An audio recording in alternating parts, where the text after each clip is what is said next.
So anybody who is a parent has probably heard the phrase before, please mom, I'll take care of him, you won't have to do anything.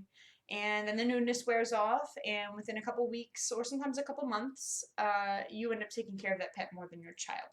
Well, we are animal lovers in our house. We have a dog, two cats, a 90-gallon fish tank with 9 large fish, and then we have our sweet little gecko, Dina. So my husband and I, we got the dog, we got the cats, we got the fish, but the gecko was a lovely surprise from Grandma and Grandpa on Christmas morning for our 6-year-old son. And then they informed us that Dina was living at our house. So we brought her home, and we have now been caring for her for a little over 2 years. So you may know how to take care of a cat or a dog, but today I'm going to teach you how you would take care of a leopard gecko like our sweet little Dina. So the first thing that you're going to want to do is to get a home for them. This is a terrarium. I'm going to let you take a little closer look here. And you can see we just have a couple rocks, logs, a couple water dishes, just things that she can kind of climb around on and hide. She particularly likes this log right here. It's her little privacy getaway when she needs some space. In the back center of the tank, you can see those little gauges there. That is actually monitoring the temperature as well as the humidity in the tank to make sure that her environmental conditions are safe. In the winter months, we actually keep a heating pad underneath of her tank to keep it a little bit warmer. And then if it gets a little bit dry, you can just take this simple little water bottle. It's just water. And spray the inside, spray her fixtures. You can even spray her. She actually likes it. And to just provide a little bit more moisture for her. As far as feeding, Dina's diet consists of mealworms and crickets. This is where it gets a little bit harder than your other domesticated animals because you actually have to go to the pet store to buy fresh crickets. You can't just walk into your local grocery store or a giant retailer like Walmart when you're shopping for other things. You actually have to go to PetSmart or Petco about once every week or two. Mealworms are really easy. You keep them in the fridge. You can typically buy them in packs of 50 or 100, and they last for a very long time. Before you're going to feed them to her, you actually take them out of the refrigerator, let them acclimate to room temperature for about 5 to 10 minutes, let them get moving around, just give her a couple. Those we actually use for more of supplemental treats.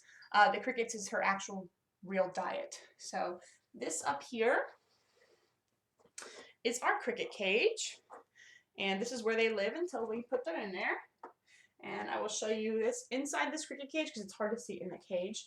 Is this right here. This is actually cricket water. You can't actually put the actual water inside because they will get in and drown. So that's their form of hydration. And then this is their food, their little orange cubes for their food. So those are all in here. This is really convenient because you have these black little tubes. Crickets love the dark. They'll climb up in them. And you just take the tube out, open our tank, tap a couple in, and that's it. So that is that.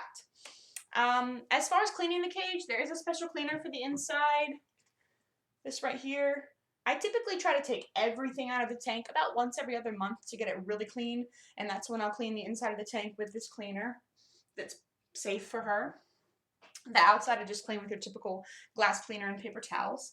The inside fixtures you can take out. I just pretty much rinse them once in a while if I notice some, funk on them of some kind.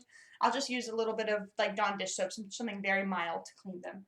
Something with not a whole lot of chemicals for her.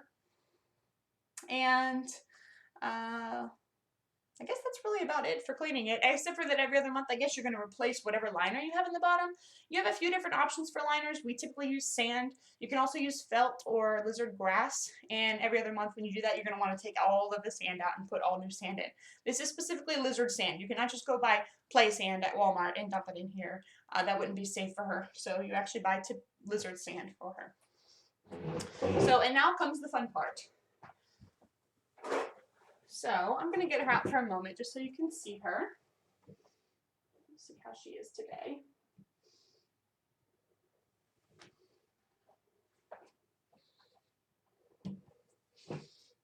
So Dina loves to get out of her cage and be held.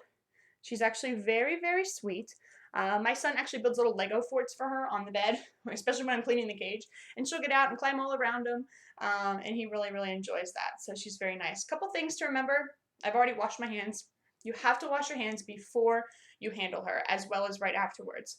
She can carry bacteria that can be bothersome to us, as well as we can carry bacteria on our hands that can be bothersome to her. So I would recommend not using antibacterial like hand sanitizer, but rather just a mild soap and water. So you have to be careful when you hold her that you're holding her to where she can't jump out, because if she gets startled, she will jump.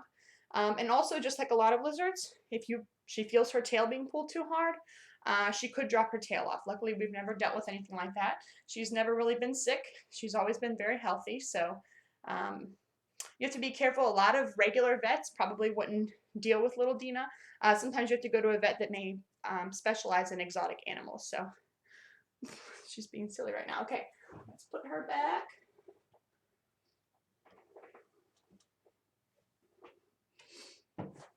Okay, so today I told you maybe something you didn't know much about or anything about. Maybe you're contemplating getting a pet for you or your child. I say that compared to my dog or my cats, she's really easy, except for the fact that you have to go to a pet store to get her food. Regardless, whenever you decide to get an animal, just make sure that your family's ready for that commitment. I do think that having animals and having children take responsibility for them at a young age is really good for them. It can build self-esteem, as well as just gives them an empathy for another living being. So, well, I think I have to go. I heard Tractor Supply has baby chicks on sale, and I think we're about to add to our family. So, thanks for listening. Have a great day.